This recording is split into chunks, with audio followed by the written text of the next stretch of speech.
প্রভু জগন্নাথের শুভ গুন্ডিচা যাত্রা পুণ্যলগ্নে এই শিবানন্দ সভাগৃহে উপস্থিত সকল ভক্তবৃন্দই স্বাগত। আজকের এই স্মরণসভায় বক্তৃতার বিষয় শ্রী শ্রী জগন্নাথ তত্ত্ব ও লীলা। বলবেন স্বামী ইষ্টব্রতানন্দজি Maharaj, Ramakrishna Mission Institute of Culture, গোলপার্কার মহারাজ উনি। আজকের স্মরণ সন্ধ্যাটি উৎসর্গ করা হয়েছে doctor Juthika Mitra, doctor Sudhir Kumar Mitra, doctor Arun Kumar Chattopadhyay ও বীণাপাণি চট্টোপাধ্যায় নামে। এই স্মারক বক্তৃতা প্রারম্ভে এনাদের সম্বন্ধে কয়েকটি কথা। শ্রী পরেশনাথ বন্দ্যোপাধ্যায় ও সুধাবালা বন্দ্যোপাধ্যায়ের 2 পুত্র ও 6 কন্যা। জ্যেষ্ঠ পুত্র হরিপদ, সেজপুত্র পরিতোষ, জ্যেষ্ঠা কন্যা রেণুকা, তারপর যুথিকা, সেবিকা, লতিকা, গীতিকা ও কণিকা। শ্রী পরেশনাথ বন্দ্যোপাধ্যায় পার্বত্য চট্টগ্রাম, বর্তমান বাংলাদেশের রাঙামাটির ডেপুটি কমিশনার অফিসে অ্যাকাউন্টস অফিসার ছিলেন ও তার অবসরের বছর ছিল 1948 খ্রিস্টাব্দে। দেশভাগের পরে তিনি সকলকে কলকাতায় পাঠিয়ে দেন, কারণ আমাদের দেশ স্বাধীন হয় 1947 খ্রিস্টাব্দে, ও চাকরির মেয়াদ শেষে নিজে চলে আসেন। জ্যেষ্ঠ পুত্র হরিপদ বন্দ্যোপাধ্যায় রাঙামাটিতে ডিসি অফিসে চাকরি করতেন। দেশভাগের পর অপশন দিয়ে পশ্চিমবঙ্গে চলে আসেন। যুথিকা রাঙামাটি থেকে ম্যাট্রিকুলেশনে প্রথম বিভাগে উত্তীর্ণ হয়ে এক বন্ধুর সহায়তায় কলকাতায় এসে আশুতোষ কলেজ থেকে প্রথম বিভাগে ইন্টারমিডিয়েট পাশ করেন। এটা 1945 বা 46 হবে, সঠিক বছরটি জানা যায় না। এরপর যুথিকা সম্পূর্ণ নিজের চেষ্টায় কলকাতা মেডিকেল কলেজে ভর্তি হন। পারিবারিক অর্থাভাবের কথা মাথায় রেখে যুথিকা ডক্টর বিধানচন্দ্র রায়, কখনো ডক্টর প্রফুল্লচন্দ্র ঘোষ প্রমুখের সাহায্যে পড়ার খরচ কমিয়ে ও অক্লান্ত পরিশ্রম করে 1950 খ্রিস্টাব্দে ডাক্তারি পাশ করে পরিবারের সকলের মনের সুপ্ত বাসনাকে বাস্তব রূপ দেন।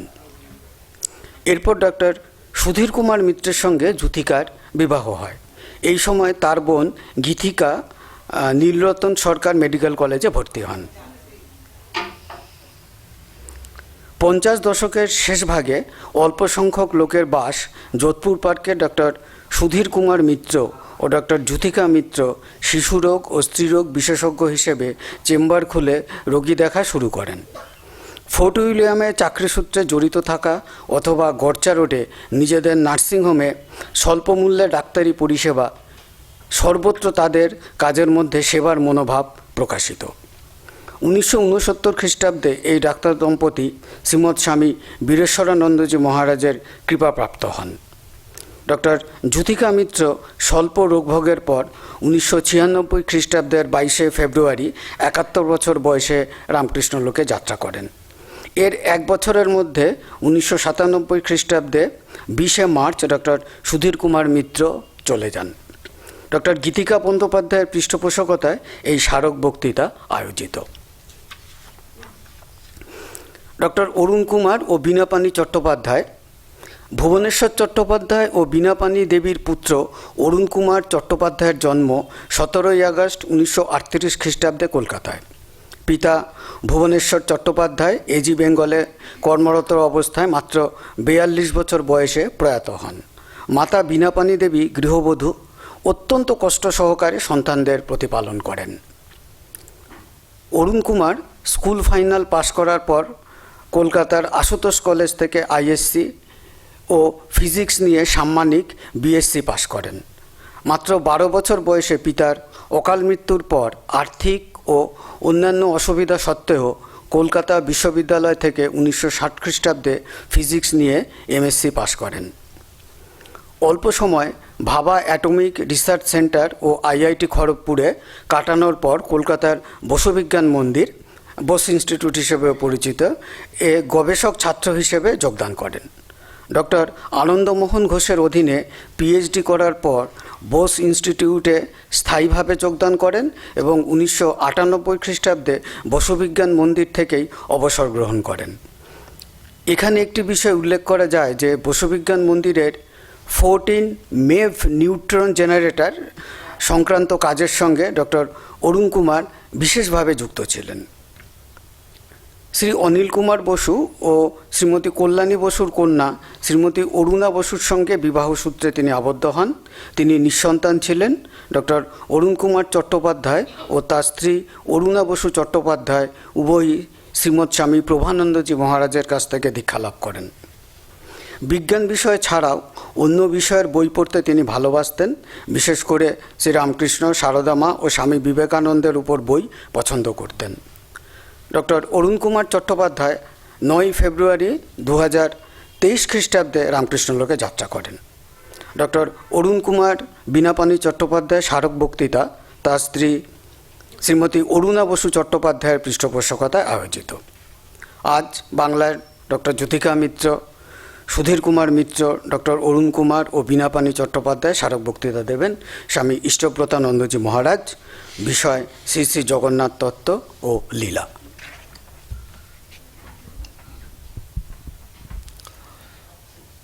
কদাচিৎ কালিন্দী তটবিপিন সঙ্গীত করব, মুদাভীরি নারী বদন কমলাস্বাদ মধুপ, রমা শম্ভু ব্রহ্মা অসুরপতির গণেশার্চিত পদ, জগন্নাথ স্বামী নয়ন পথগামী ভব তুমে।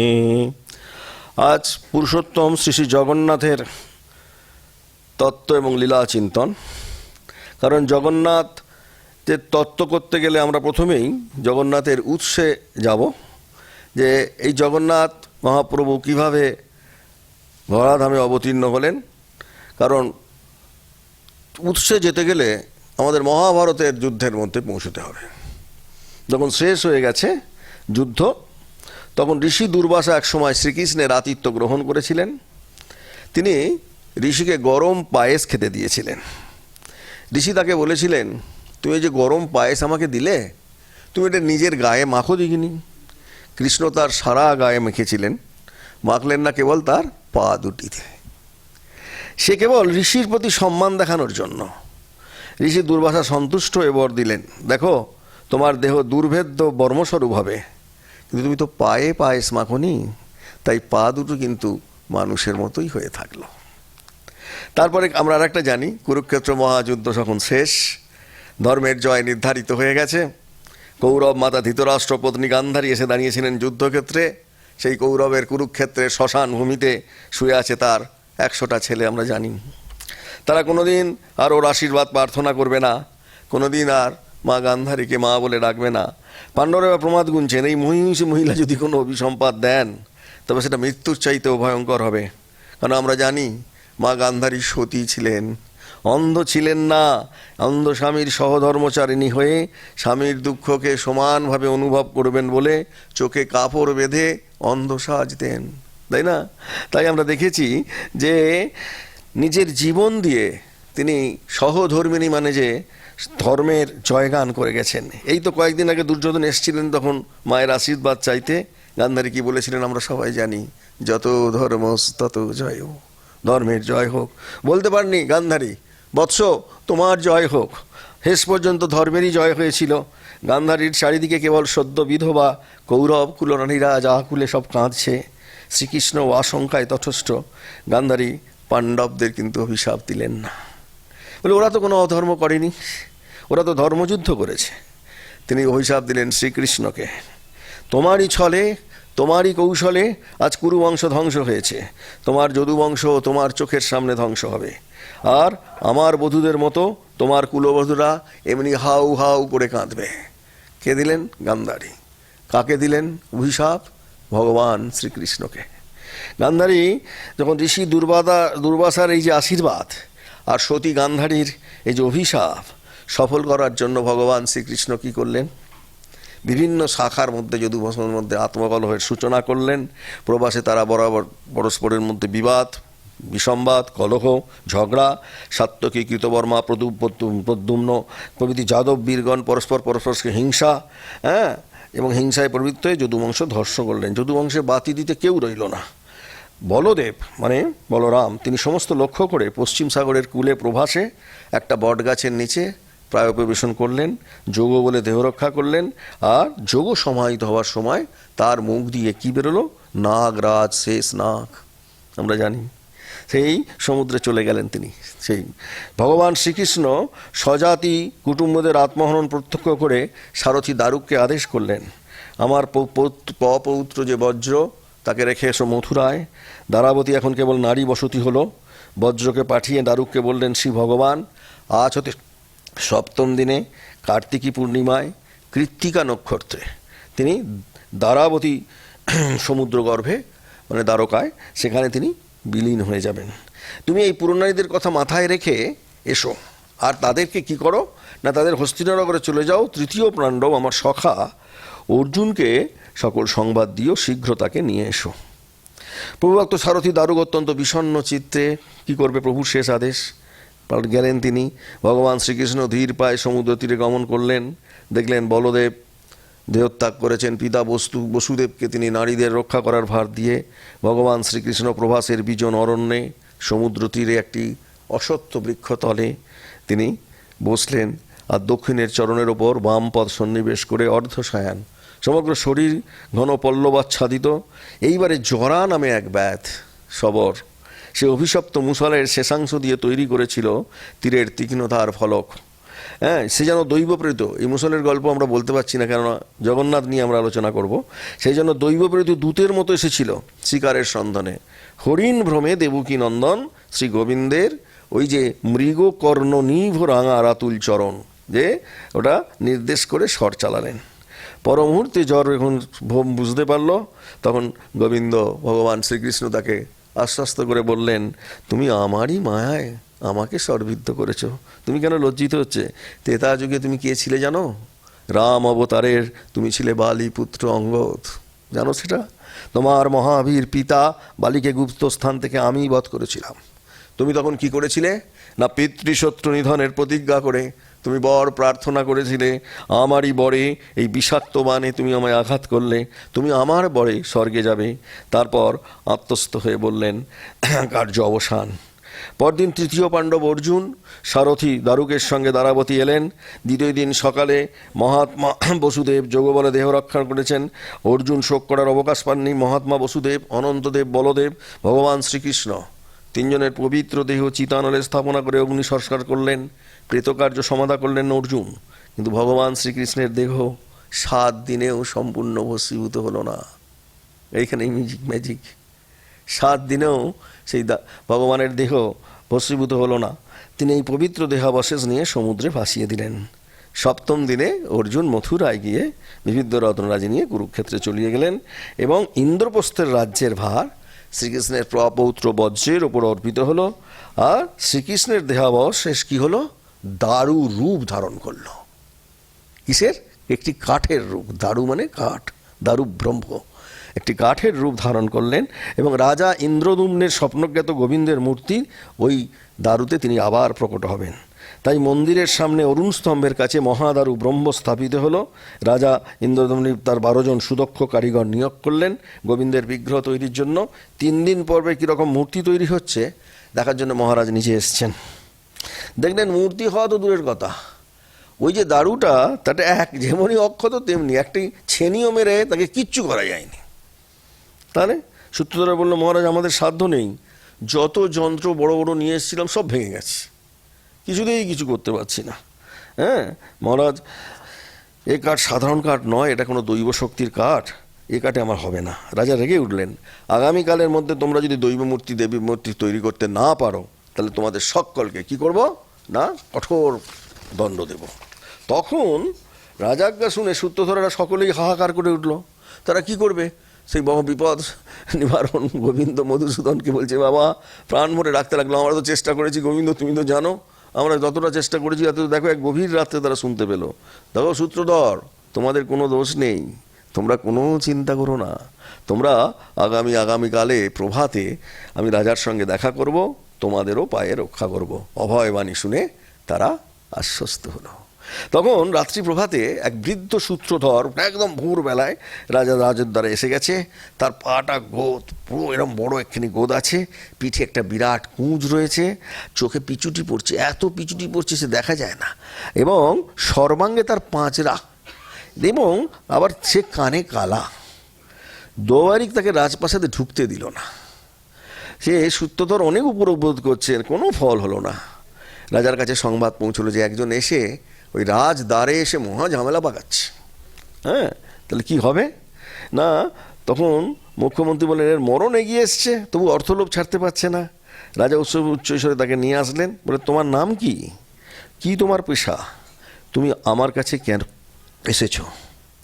বৃদ্ধ হেসে বললেন, আমার নাম অনন্ত বাসুদেব মহারানা, আমি বিশ্বকর্মার গুরু, আর আমার অসাধ্য কোনো কর্মেই নেই, আপনি যা বলবেন আমি তখনই তা করে দেব।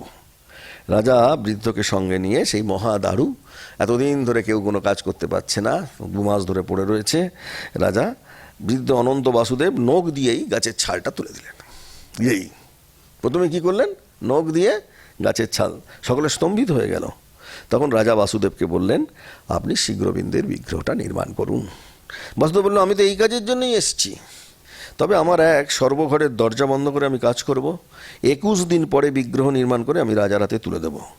এর মধ্যে যদি কেউ বন্ধ দরজা খুলে দেয়, তবে মূর্তি যে অবস্থায় আছে আমি সেই অবস্থায় রেখে চলে যাব। রাজা প্রস্তাবে সম্মত হলেন। ঘর বন্ধ করে তিনি কাজ আরম্ভ করলেন। প্রথম কয়েকদিন ঘরের মধ্যে থেকে ভয়ঙ্কর সব আওয়াজ, দুম দাম বোমের মতো আওয়াজ আসছে। হ্যাঁ, বেশ কয়েকদিন পরে আর কোনো আওয়াজ নেই। কোনো উপস্থিত রাজা সদস্যরা চিন্তান্বিত হলেন। মহারানী গুন্ডিচা দেবী, তিনি একদিন বলেন, হে নাথ, তুমি তো আমাকে জগন্নাথ বিগ্রহ দেখাবে বলেছিলে, কই এতদিনেও দেখালে না তো? রাজা বললেন, বাবা একটু সবুর করো, বৃদ্ধ কারিগর কাজ করছেন, 15 দিন পার হয়ে গেছে, আর 6 দিনটা বাকি আছে, এই 6 দিনের মধ্যে তুমি তার মূর্তি দেখতে পাবে। 12 জন ছুতার এসে করতে পারলো না, গুন্ডিচা দেবী বলছেন, এই যে মেয়েদের বুদ্ধি, 12 জন ছুতার এসে করতে পারলো না, আর একটা বুড়ো হাবড়া তার সর্বাঙ্গে পাঁচরা, সে একটা কারিগর কি করবে? দেখো, 15 দিন বন্ধ ঘরে না খেয়ে হয়তো মরে আছে। কি সুন্দর বুদ্ধি দিচ্ছে তার পুরুষ মানুষটাকে। 15 দিন সে না খেয়ে হয়তো মরে পড়ে আছে। রানীর কথা শুনে রাজার খুব চিন্তা হলো। তিনি মন্ত্রীকে সঙ্গে নিয়ে বন্ধ দরজায় কান পেতে রইলেন। কোনো শব্দ শুনতে পেলেন না, যে ভাবলেন যে বৃদ্ধ হয়তো নাও বেঁচে থাকতে পারে। মন্ত্রী রাজাকে দরজা খুলতে নিষেধ করছে, রাজা দরজা খুলবেন না, কিন্তু রানী গুন্ডেজা তাকে আবার প্ররোচিত করছে, তোমার রাজ্যে তোমারই নিয়োজিত কাজে একজন বৃদ্ধ অনাহারে প্রাণ ত্যাগ করছে, আর তুমি তার ব্যবস্থা না করে ঠুটো জগন্নাথ হয়ে বসে আছো বলছে। এখনই দরজা খুলে দেখো অবস্থা কি। রানীর ব্যস্ততায়, মন্ত্রীর নিষেধ সত্ত্বেও রাজা বন্ধ দরজা ওই 6 দিন আগেই খুলে ফেললেন। এটা আমরা সবাই জানি ঘটনাটা। তাই বলছেন, বাসুদেব মহারানা কাজ করছিলেন, উঠে পড়লেন, বললেন যে দেখো, সময় ছিল না, কাজ শেষ হলো না, ভগবানের এই মূর্তি পূজা হবে। চলে গেলেন অনন্ত বাসুদেব মহারানা। মহারাজ দেখলেন সিংহাসনের ওপরে দারুব্রহ্ম জগন্নাথ, সুভদ্রা, বলরাম বিরাজ করছেন। প্রভুর 3টে বিগ্রহ, হাত এবং পায়ের আঙুল তৈরি হয়। এইখানে ওড়িয়াতে একটা প্রবাদ আছে যে নারীর কৌতূহল মেটাতে জগন্নাথ অপূর্ণ থাকলেন, মায়েরা অপরাধ নেবেন না, এটা কিন্তু এতে আছে ওড়িয়াতে। সত্য লঙ্ঘন করে রাজা ইন্দ্রদ্যুম্নের বড় অনুতাপ হলো। রাজা শোকে দুঃখে ব্যথিত হয়ে, অনুতপ্ত হয়ে কুশশয্যায় শয়ন করলেন। রাত্রে স্বপ্ন দেখলেন, শ্রী গোবিন্দ বলছেন, এই বিগ্রহ তুমি মন্দিরে স্থাপনা করে পূজার আয়োজন করো। আমি প্রাকৃত হস্তপদাদি রোধিত হয়েও অপ্রাকৃত হস্তপদাদি দ্বারা ভক্তের প্রদত্ত সেবা উপচার আমি গ্রহণ করব। ভুবন মঙ্গলের জন্য আমি বিচরণ করি। বেদের এই নিত্য প্রতিজ্ঞা রক্ষা করার জন্যই আমি কলিযুগে আবির্ভূত বলছেন। বেদের এই নিত্য প্রতিজ্ঞা রক্ষা করার জন্যই আমি কলিযুগে আবির্ভূত, তাই আমি মূর্তিতে প্রকাশ হয়েছি। তুমি যে প্রতিজ্ঞা ভঙ্গ করেছো, এটা আমারই মায়া, বুঝেছ? তুমি আমার বিগ্রহের সোনার হাত পা গড়িয়ে দিও। সেই জন্য একে আমরা কিভাবে বর্ণনা করব? তোমায় কবি বর্ণিবে কি নয় যে তুমি বর্ণনীয়, বিরাট তুমি, বিপুল তুমি, জগন্নাথ তুমি পরাণ প্রিয়, আমরা বলি না? হ্যাঁ, কি অপূর্ব সব কথা। সেখানে কি না, বস্তুতই দারুব্রহ্ম মহিমাতে তিনি রাম এবং রাবণের যুদ্ধ প্রসঙ্গে বাল্মীকি লিখেছিলেন গগনং গগনাকারং সাগরং সাগরপামম রাম রাবণয় যুদ্ধং রাম রাবণয়, অর্থাৎ আকাশের ব্যাপকত্বের উপমা আকাশের মধ্যেই সন্ধান করতে হবে। আবার মহাসমুদ্রের গভীরতার উপমা কেবল মহাসমুদ্রেই। তাই রাম রাবণের যুদ্ধ ব্যাপকত্ব গভীরতার সন্ধান কেবল এই দুয়ের মধ্যেই করা চলে। সেই জগন্নাথ দেবের যে মহিমা, সেই মহিমা নিয়ে দেশ কাল এবং পাত্রকে অতিক্রম করে বিরাজ করছেন। তার পরিমাপ করতে হলে হয়তো সাগর এবং আকাশের সীমাকে অতিক্রম করতে হবে, কারণ পুরুষোত্তম জগন্নাথের সব কিছুই মহিমময়। কারণ যে রত্নবেদীর উপর স্থাপিত সিংহাসনে তিনি অবস্থান করছেন, কোনো মানুষের পক্ষে নিচ থেকে তাকে স্পর্শ করা সম্ভব নয়। সেই জন্য সকলকে আলিঙ্গন করার জন্য তিনি দুহাত বাড়িয়ে দিয়েছেন বটে, কিন্তু তিনি সকলের কাছেই অধরা। তাই আমরা দেখছি আমাদের জনগণমন অধিনায়কও এই রাজকীয় মর্যাদার দৃষ্টিপথে তিনি উদ্ভাসিত হন। যে ভক্ত যে ভাব নিয়ে তার কাছে উপস্থিত হন, আমরা আলোচনা করব যদি সময় থাকে, দেখব তিনি সেইভাবেই তার কাছে ধরা দিচ্ছেন। যে ভক্ত, শবদের কাছে তিনি আদিবাসী দেবতা, উইংসান বা কিউটি বা জগনাইলি অথবা জগবই, অনেকগুলো নাম আছে। জৈনদের কাছে তিনি ঋষভদেব, বৌদ্ধদের কাছে তিনি আদিবুদ্ধ, বৈষ্ণবরা তাকে জানেন শ্রীপতি রূপে, শৈবদের তিনি ভৈরব, শাক্তদের কাছে তিনি মহাকালী। জগন্নাথ মহাকালী শাক্তরা ভাবে। আর চৈতন্যদেব এবং তার মধ্যে শ্রীরাধা ও কৃষ্ণকে প্রত্যক্ষ করেছিলেন, তাই তারা পরিচয় দিতে বলেছেন, ইয়া শৈবা সমুপাসতে শিব ইতি ব্রহ্মেতি বেদান্তিনঃ বৌদ্ধা বুদ্ধেতি প্রমাণপতয় কর্তেতি নৈয়ায়াকা অহং নিত্যাং জৈন শাসনরাতঃ কর্মেতি মীমাংসকা সোহং বো বিদদাতু মঞ্চিত ফলং ত্রৈলক্ষনাথ হরি। হে শৈবগণ যাকে শিবরূপে উপাসনা করেন, আর যিনি বৈদান্তিকদের পরম ব্রহ্ম, যিনি বৌদ্ধের কাছে যিনি বুদ্ধ, যিনি নৈয়ায়িকের কাছে যিনি কর্তা বলে উল্লেখ করেছেন, জৈনদের কাছে যিনি আদি নিত্য, অর্থাৎ মীমাংসকদের নিকট যিনি কর্ম, সেই ত্রৈলোকনাথ হরি আমাকে বাঞ্ছিত ফল দান করুন। তাই মহাপুরুষ দিবাকর দাস এই জগন্নাথের মূল তত্ত্ব নিয়ে অপূর্ব অপূর্ব কথা বলছেন। তিনি বলছেন, জ মানে শ্রী মানে কি? শ্রী জগন্নাথ তিনি লক্ষ্মী, ভক্তি, প্রীতি এবং শোভা প্রদায়িনী শক্তি। জগন্নাথ কি? লক্ষ্মী, ভক্তি, প্রীতি এবং শোভা প্রদায়িনী শক্তি হচ্ছেন শ্রী। জ মানে কি? জগন্নাথের বর্গীয় জ। তিনি সৃষ্টি বা জন্মস্থল, সর্বদেবদেবী, বেদ, মন্ত্র, যোগ এবং জ্ঞান সকলের উৎপত্তিস্থল তিনি। তিনি স্বয়ং সৃষ্ট, তিনি জগন্ময়, তিনি জ্যোতিস্বরূপ। এই হচ্ছে তত্ত্ব। তাই গ মানে কি? গৃহ, গুরুতর সাগরের চেয়েও গভীর এবং অনন্ত। তিনি সর্বগর্বগঞ্জন এবং গজ উদ্ধার করে দুঃখীর দুঃখ নিবারক। আমরা এটা পড়ব, দুঃখীর দুঃখ নিবারকের কথাও আমরা দেখব যদি সময় পাই। জগন্নাথ না মানে কি? নির্বিকল্প। না মানে কি? নিরাকার। না মানে কি? নির্ভরশীল। না মানে কি? নিরালম্ব। না মানে কি? নরক। না মানে নরক নিবারণ, নরক নয়, নরক নিবারণ। আর না মানে স্থাণু, না মানে নিত্য, না মানে নির্মল। তাই বলছেন থ কথার অর্থ কি? সর্বভূতাত্মা, সুদর্শন, স্থির বুদ্ধি, ধর্ম, অর্থ এবং কাম এবং মোক্ষের জন্মস্থল, অনাথের নাথ এবং সর্বপ্রাণীর হিতকারী। এই চতুরক্ষর জগন্নাথ নিজেই চতুর্ধা মূর্তি হয়েছেন। একথা বুঝিয়ে বলে ভক্ত বলছেন, জকার জগন্নাথ গকার বলদেবক ভদ্রান্নকার ভাবেনথ কারশ্চ সুদর্শন। এইভাবে চতুর্থা মূর্তিকে আমরা এবং অদ্বিতীয় বলে ধারণা করা হয়েছে।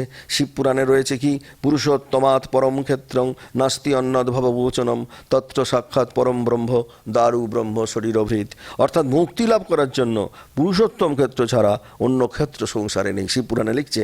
তাই এই ক্ষেত্রে সাক্ষাৎ পরম ব্রহ্ম দারু ব্রহ্মরূপে শরীর ধারণ করেছেন, এইটা আমরা দেখতে পাচ্ছি। তাহলে পুরুষোত্তম একাধারে পুরুষ, একাধারে প্রকৃতি। যখন তিনি সৃষ্টি স্থিতি লয় করেন, তখন তিনি কোনো কাজই করেন না, কুটস্থ সমাহিত চিত্তে অবস্থান করেন, তখন তিনি পুরুষ। যখন এই সমস্ত কার্য তিনি সম্পাদন করেন, তখন তিনি প্রকৃতিরূপে অভিহিত হন। এইটাই আমরা দেখতে পাচ্ছি। সেই জন্য ত্রয়োদশ শতাব্দীতে আমরা যদি দেখি তাহলে দেখব যে জগন্নাথ শ্রেষ্ঠ জিনেদের দ্বারা পূজিত হন। প্রহ্লাদ প্রধান বলছেন কেন না, পণ্ডিতরা বলছেন আদিতে পুরীতে কোনো অড্রেশু বিমলা শক্তি জগন্নাথস্থ ভৈরব। মানে কি? আদিতে পুরীতে কোনো কম দারু মূর্তি ছিল না। কি ছিল? মূর্তি ছিল পাথরের। জগন্নাথের ভেতরে যখনই আপনি ঢুকবেন অনেক কিছু পাবেন। কি ছিল? পাথরের। ভিন্ন ভিন্ন সময় তার ভিন্ন ভিন্ন নাম ছিল। কি নাম? বাসুদেব। কি নাম? নীলমাধব। কি নাম? কমলা নৃসিংহ, কি নাম? কমলা পুরুষোত্তম। অর্থাৎ শবর প্রভাব কখন থেকে এলো। সেই জন্য যযাতি কেশরীর সোনপুর অঞ্চল থেকে নিয়ে আসা মূর্তি পুরুষোত্তম ক্ষেত্রে দারুব্রহ্ম যুগের সূচনা করেন, পরবর্তীকালে সেটা স্থায়ী হয়ে যায়। শবররা এখানে বলেন যে জগন্নাথ মূর্তিটা পুরীর ব্রাহ্মণেরা চুরি করে নিয়ে গিয়েছিল। শবরদের কাহিনীর সঙ্গে আমাদের স্কন্দপুরাণের ইন্দ্রদুম্নের কথা যথেষ্ট মিল রয়েছে।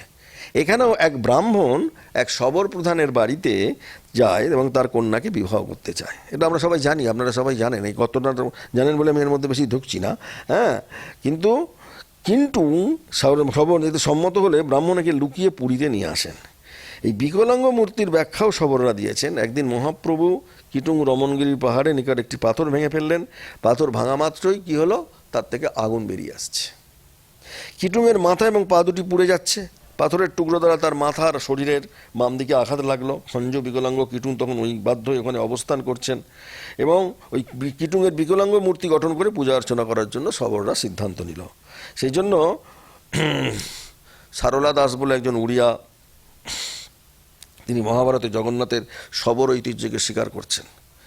বলন্তি মাধব সাবধানে শুনু, মুই সে অনাদিনাথ শবরী নারায়ণ। অর্থাৎ জগন্নাথ এখানে মুখ্যত আদিবাসী ধর্ম। এই যে জগন্নাথকে আমি বলছিলাম না, সারা পৃথিবীর সব মানুষকে সঙ্গে নিয়ে চলছেন। জগন্নাথের এটা বিউটি, সমস্ত মানুষকে তিনি অধিকার দিচ্ছেন, একটি তাত্ত্বিক ব্যাখ্যা। হ্যাঁ, সেই জন্য এই তিনটি যে অবয়বের প্রতীক, এই পূর্ণের তিনটি প্রকৃতি বা গুণ, এদের মধ্যে কি অসম্পূর্ণতা, একে অপরের সঙ্গে অচ্ছেদ্যভাবে সম্পর্কযুক্ত, কিন্তু ওগুলো প্রতীক ধর্মী। প্রথমে তার সংজ্ঞা দেয়া যায় না, তিনি অবাং মনস্য গোচরম। জগন্নাথকে আমরা কিছু ব্যাখ্যা করতে পারি না, কোনোভাবেই তিনি ইন্দ্রিয় গ্রাহ্য নন। আমরা যদি মনে করি ইন্দ্রিয় গ্রাহ্য দিয়ে ধরবো, তাকে ধরা যাবে না। মনে আছে আপনাদের? শ্রীরামকৃষ্ণ তুরীয়ানন্দজিকে বলেছিলেন, দেখ তো জগন্নাথ কি আছে।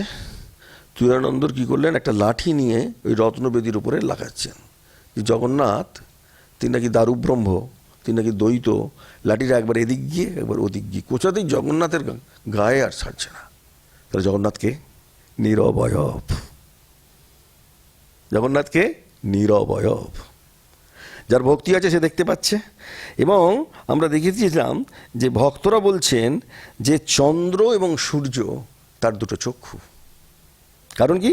তার এগুলো গোলাকার, তাই চোখ দুটির দ্বারা কোনো পল্লব বা পাতা নেই। কারণ কি?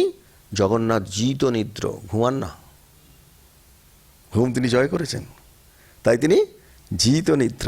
তাই তিনি বলছেন সকলেই তার সৃষ্টি, এই স্থাবর জঙ্গম তিনি প্রত্যক্ষ করছেন এবং অনন্তকাল ধরে তিনি সবাইকে সস্নেহে প্রত্যক্ষ আলিঙ্গনে আবদ্ধ রাখে। তার পা নেই, তার কারণ তিনি স্থাণু, অচলয়ং সনাতন। তাই দেবমূর্তির বর্ণ সম্বন্ধে তত্ত্বজ্ঞরা ব্যাখ্যা করছেন। কি করছেন না, তিনটি মূর্তির পৃথক পৃথক বর্ণ। সুভদ্রার বর্ণ কি? হরিদ্রাভ। মনে আছে আপনাদের? সুভদ্রার কি বর্ণ? হরিদ্রাভ। তিনি প্রকৃতি বা শক্তি, তার থেকে জড়জগতের সর্ববিধ জীবের সৃষ্টি। কেউ কেউ বলছে সৃষ্ট জীব ক্রমে ক্রমে বর্ণান্ত লাভ করে, সৃষ্টির প্রথমে যখন তাকে বর্ণ এবং হরিদ্রাভ হয়ে যায়, একথা সর্বজন স্বীকৃত। আর বলরাম হলেন কি? শুদ্ধ পুরুষ, শুদ্ধ আত্মা, তাই তিনি শ্বেত শুভ্র। বলরাম কি? সাদা। আমরা দেখেছি। তাহলে এই রং একদিকে সকল বর্ণের সমন্বয়, অপরদিকে বর্ণালীর অস্বীকৃতি। প্রভু জগন্নাথের বর্ণ কি? কৃষ্ণ। শ্রীরামকৃষ্ণ বলছেন কৃষ্ণ কি কালো কেন? নীল যখন খুব ডিপ হয়ে যায় তখন অনন্ত তিনি। তাই ভগবান জগন্নাথ কি? তাকে দেখা যায় না, তিনি পুরুষোত্তম, গভীর রহস্যের আবরণে ঢাকা। তিনি সেই অদ্বৈত বেদান্তের পূর্ণ পুরুষ। তাই কালো কোনো রং নয়, কালো কোনো মাহু রঙের যোগফলও নয়। সুতরাং এই দিয়ে তিন রং দিয়ে মানব জাতির বর্ণবিভাগ হচ্ছে। কিরম? সাদা মানুষ আছে, হলদে মানুষ আমরা, আর কালা মানুষ। তিনটে আছে তো, সাদা মানুষ, হলদে মানুষ, কালা মানুষ। তা দেখা যাচ্ছে জগন্নাথকে আমরা দারু ব্রহ্ম বলছি। কারণ বলছি কি না, আমাদের শাস্ত্রে সমস্ত জায়গায় সমস্ত বস্তুই হচ্ছে ব্রহ্মময়। সেখানে আমরা বিশ্বাস করি যে তিনি সর্বত্রভাবে সমভাবে সব জায়গায় অবস্থান করছেন। এই দারুর মধ্যেই পরম ব্রহ্মের অবস্থান। সুতরাং কিছু অসম্ভব ব্যাপার নয়, সেইটা আমাদের মনে রাখতে হবে যে এই দারু ব্রহ্ম কে আমরা একটু দেখে নেব। যেহেতু তত্ত্বে আমরা এসেছি, তাই তত্ত্বের কথায় বলরাম কি? অক্ষর পুরুষ। বলরাম কি? না নির্গুণ আত্মা। বলরাম কি? না অব্যক্ত। বলরাম কি? নির্গুণ ব্রহ্ম। বলরাম কি? শিব। বলরাম কি? চিৎ। বলরাম কি? জ্ঞান। বলরাম কি? বিশ্বাতীত। তাহলে সুভদ্রাকে? সুভদ্রা স্খর পুরুষ, সগুণ আত্মা। আমরা মা চাই, আমরা দেখতে চাই। সগুণ আত্মা ব্যক্ত, সগুণ ব্রহ্ম। কে কে সগুণ ব্রহ্ম? না, সুভদ্রা। তাই বলছেন শক্তি, আনন্দ, কর্ম বিশ্বব্যাপক। আর জগন্নাথ স্খর, অক্ষরের অতীত, পুরুষোত্তম। জগন্নাথ কি আমাদের কাছে? স্খর এবং অক্ষরের অতীত। তিনি পুরুষোত্তম, তিনি পরমাত্মা, তিনি ব্যক্ত অব্যক্ত, তিনি পরম ব্রহ্ম, তিনি পরম পুরুষ, তিনি সৎ, ভক্তি, পরিপূর্ণ সত্তা। এখন একজন আমাকে বলছে, আচ্ছা মহারাজ, ওই যে আমাদের আনন্দবাজারে 56টা ভোগ দেয়, সেটা কি ব্যাপার? যাব বাবা, তুমি হিন্দু ফিলোসফি পড়োনি? হায় হায় হায়, জানো না কেন 56টা ভোগ দেয়? পঞ্চভূত ক্ষিতি, অপ, তেজ, মরুত, বোম, 5টা হলো। পঞ্চতন্মাত্রা গন্ধ, রস, রূপ, শব্দ, স্পর্শ, এটা হচ্ছে 10 ইন্দ্রিয়। কি কি? ওয়াক, পানি, পাদ, বায়ু, উপস্থ, চক্ষু, কর্ণ, জিহ্বা, নাসিকা, ত্বক। 10, 5, 5, 20টা হয়ে গেল। 6টা ঐশ্বর্য। কি কি ঐশ্বর্য ভগবানের? ঐশ্বর্য, বীর্য, শ্রী, যশস, জ্ঞান, বৈরাগ্য হলো। 6 প্রপঞ্চ। প্রপঞ্চ কি? প্রপঞ্চ ভুবন, মূর্তি, মন্ত্র, দেবতা এবং মাতর। 6 রিপু, আমরা সবাই জানি, কাম, ক্রোধ, খুব ঝামেলা আমাদের করে, কাম, ক্রোধ, লোভ, মোহ, মদ, মাৎসর্য। 6 ভোগ, 6 রকম ভোগ করি আমরা। কী কী ভোগ আমরা করি? কী কী ভোগ করি? ক্ষুধা, তৃষ্ণা, নিদ্রা, এগুলো সব ভোগ। তারপর আলস্য, ভয়, শোক, এগুলো সব ভোগ করি আমরা। এই 6টি ভোগ রয়েছে। আর লাস্ট আছে কি? 6 অহংকার। সেখানে বলছেন অহংকার, অভিমান, দম্ভ, দর্প, পারুষ্য, গর্ব, মোট 56 ভোগ। 56 ভোগ হইলেই ত্যাগ, হইলেই এক হয়। ভোগ মুক্ত হইলেই মুক্তি। এটা যেন আমরা বুঝতে পারি। 56 ভোগ মানে কি বোঝা যাচ্ছে? 56 রকম খাবো নয়, মনে থাকো তো। হ্যাঁ, আমাদেরকে ওইটা মুশকিল আছে, ও 56টা খেতে গেলে কিন্তু হচ্ছে না জিনিসটা। 56 ভোগ মানে, তাই শ্রীমদ্ ভাগবতে রয়েছে বলরাম শেষনাগের অবতার, আর এরপরেই ক্ষীর সমুদ্রে বিষ্ণু শায়িত থাকছেন। ভগবান বিষ্ণু ধরণীর ভার হরণ করার জন্য স্বয়ং পৃথিবীতে অবতরণের সিদ্ধান্ত নিয়েছেন। তখন তিনি একে ডেকে তার কর্মসাধনের সহায়ক রূপে অবতারত্ব গ্রহণের নির্দেশ দিচ্ছেন। এখানে রাম অবতারে বিষ্ণু একই কাজ করেছিলেন, সেখানে অনন্তদেব লক্ষণ। এবারে বলরামের স্বরূপ কি? না, তিনি শ্রীকৃষ্ণের জ্যেষ্ঠ ভ্রাতা। এখানে গুলিয়ে গেছে। বলরামের স্বরূপ কি? শ্রীকৃষ্ণের জ্যেষ্ঠ ভ্রাতা। ওখানে কি ছিল? লক্ষণ অনুজ ভ্রাতা। মনে পড়ছে আপনাদের? হ্যাঁ, সেই জন্য তিনি বলছেন যে একটা বিষয়, জগন্নাথের পূজার বীজ মন্ত্র কি হলো না, দুজনের অভেদত্ব স্বীকার না করে উপায় থাকছে না। সেই দুজনের অভেদত্ব স্বীকার করা হচ্ছে। ওং ক্লিং কৃষ্ণায় গোবিন্দায় গোপীজনবল্লভায় স্বাহা। ওং ক্লিং কৃষ্ণায় গোবিন্দায় গোপীজনবল্লভায় স্বাহা। এটা হচ্ছে জগন্নাথের মন্ত্র। ওং ক্লিং কৃষ্ণায় গোবিন্দায় গোপীজনবল্লভায় স্বাহা, এটা মনে রাখতে হবে। এবং বলরামের ক্ষেত্রে কিন্তু সেটি অন্য।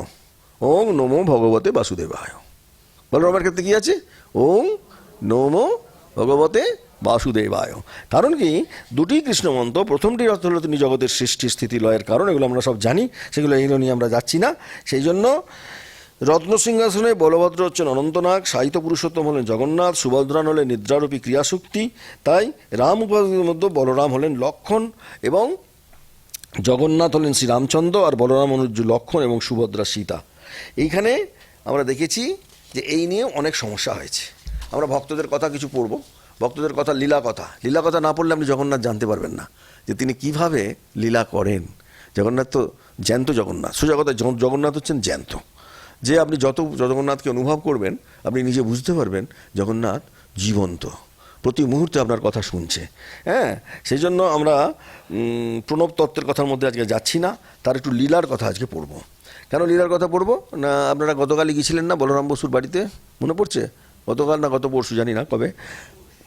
তাই কৃষ্ণরাম বসু, তিনি বলরাম জগন্নাথের ওপর খুব ভক্তি আছে। বেশি সালের 11ই মার্চ প্রথম ঠাকুর মন্দিরে এসেছিলেন, ক্ষুদ্র রথ কাঠের নির্মিত।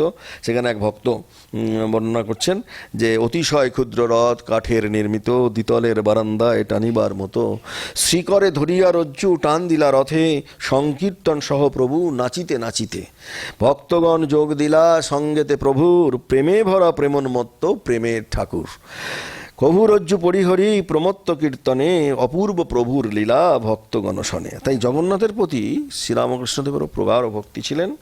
জগন্নাথকে তিনি বুদ্ধ এবং দারু ব্রহ্মরূপে মান্য করতেন। চৈতন্যভাবের মায়ের মহাভাবের কথা বলতে গেলে এখানে সব হয়ে যাবে, সেই জন্য আমি অত বেশি যাচ্ছি না। কিন্তু সারদা দেবী, ব্রহ্মানন্দজি, যোগানন্দজি, প্রেমানন্দজি সবাই একাধিকবার কোথায় গেছেন? জগন্নাথ ক্ষেত্রে। এটা মাথায় রাখতে হবে।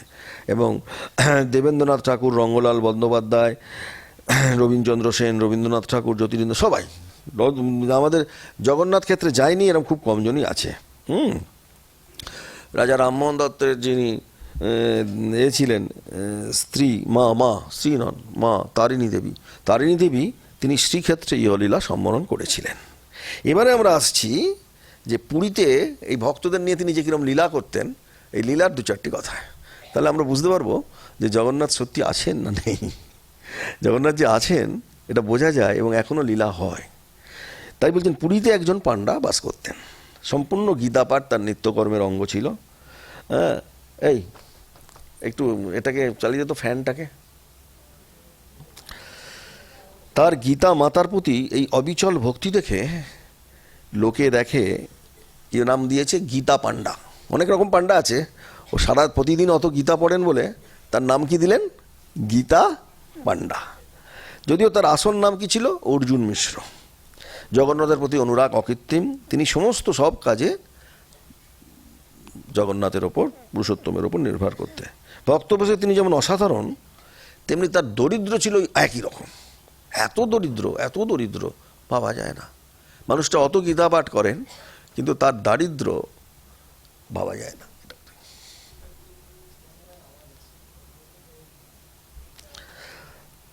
ঠিক আছে,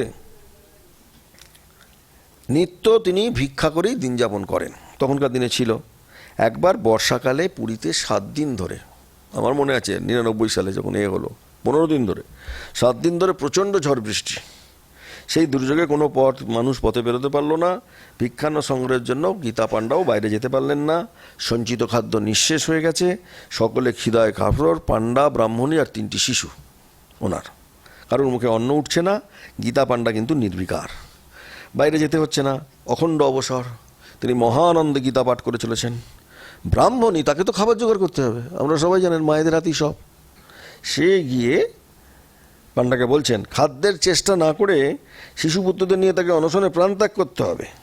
তখন তিনি কি করলেন? একটা গীতার শ্লোক শুনিয়ে দিলেন। কি শ্লোক? অনন্যাস চিন্তয়ন্ত মাং যে জনা পর্যুপাসতে তেষাং নিত্যাভিযুক্তানাং যোগস্খেমং বহাম্যহম। শুনিয়ে দিয়েছেন। তাতে নিশ্চিন্ত থাকতে বললেন। বলে দেখো, এই যে ভগবান বলে গেছে, তার নিজের মুখের, তিনি নিজের জীব দিয়ে উচ্চারণ করেছেন। তুমি অত চিন্তা করো না, ভগবান এটা বলেছেন না। এই উপদেশ শুনে ব্রাহ্মণী তো একদম ক্ষেপে পাগলা হয়ে গেলেন। আবার উপদেশ দেওয়া হচ্ছে, সারাদিনে একটা বিন্দু নেই। ক্রুদ্ধা ব্রাহ্মণী ওই শ্লোকটাতে 3 বার কেটে দিলেন। হ্যাঁ, করে 2টি ছেলেকে নিয়ে একটা ঘরে খিল দিয়ে শুয়ে পড়লেন, আর একটা ঘরে কনিষ্ঠ পুত্রকে নিয়ে ব্রাহ্মণ শয়ন করলেন। জগন্নাথের আসন তো টলে উঠল। ওরে বাবা, তিনি তো পতিত পাবন ভগবান। কিছুক্ষণ পরে ব্রাহ্মণীর দরজায় করাঘাত। বেরিয়ে এসে দেখছেন কি 2টি কিশোর, 2টি বিরাট ডালায় নানান খাদ্য সম্ভার নিয়ে তার দরজার সামনে দাঁড়িয়ে আছে। তার মধ্যে একজন হচ্ছে কৃষ্ণবর্ণের। হ্যাঁ, তিনি কিশোর বিস্মিতা ব্রাহ্মণীকে বলল, মা, গীতা পাণ্ডার এক বন্ধু এগুলি পাঠিয়েছে। গীতা পাণ্ডার এক বন্ধু আছে, সেই এত যে দাদাতে সব রয়েছে, এগুলি মা পাঠিয়েছে। হ্যাঁ, বুঝলেন, গীতা পাণ্ডার এক বন্ধু। তখন আপনি এগুলো ভাঁড়ারে তুলে রাখুন, রান্না করে সকলের ক্ষুধা নিবৃত্তি করুন। ব্রাহ্মণী বালক দুটির মধুর স্বভাব এবং অত্যাশ্চর্য রূপ দেখে খুব মুগ্ধ হলেন। আর ছোটো ছেলেটির কথা শুনলে মনে হচ্ছে বাঁশি বাজছে। পাণ্ডার গৃহিণী তাদের কিছু খেয়ে দিতে বললেন। ছোটো ছেলেটি বলল, হ্যাঁ, যে ছোটোটা ছিল, সে বলছে, পাণ্ডার ঘরে পান্তা ভাত খাওয়ার আমার ইচ্ছে ছিল, কিন্তু একজন আমার জিভে 3 বার কেটে দিয়েছে।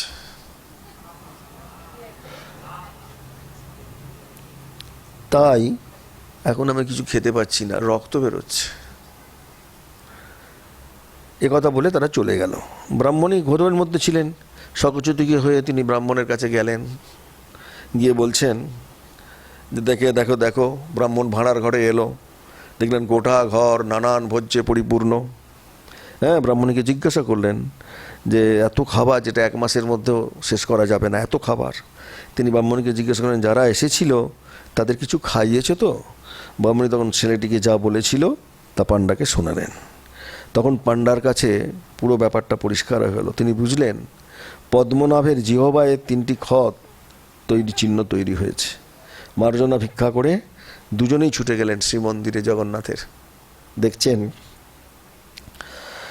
ব্রাহ্মণে বুঝতে পারলেন যে জগন্নাথের রক্তিম অধরে কেটে যাওয়ার 3টি দাগ, রক্ত পড়ছে। তাই ব্রাহ্মণী বুঝতে পারলেন যে মহাপ্রভু তার বাক্যের যথার্থ প্রমাণ করার জন্য এইভাবে তার কাছে উপস্থিত হলেন। জগন্নাথ বারবার এই ভক্তবৎসল পরিচয় রেখেছেন। অর্জুন মিশ্রের এই কাহিনী আরেকটু অন্যভাবেও বলা হয় যে গীতার এই শ্লোকটি জ্ঞানের অভিমানে অর্জুন মিশ্র কেটে দিয়েছিলেন লৌহ শলাকা দিয়ে। তখন ওই তাদের পিঠেতে কে লোহা দিয়ে শাবল দিয়ে আঘাত করেছে, এরকম একটা রয়েছে।